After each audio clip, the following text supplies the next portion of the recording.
одевайся теплее. Да не, просто горлышко так немножко попёхивает, попёршивает. Так, все, давай, на, меряй температуру. А что это, мам? Это ртутный градусник. В смысле ртутный? Его если разбить, пары ртути очень токсичны. Они поражают нервную систему, а также дыхательные пути. И мы можем все умереть ночью в муках.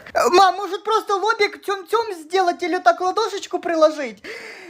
Ой, кстати, его надо сбить. Что ты делаешь? Мам? Да, пожалуйста, не надо.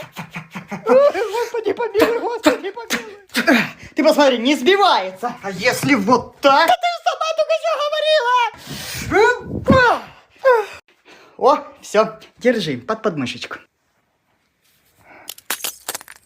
Хоть бы это хрустнуло плечо.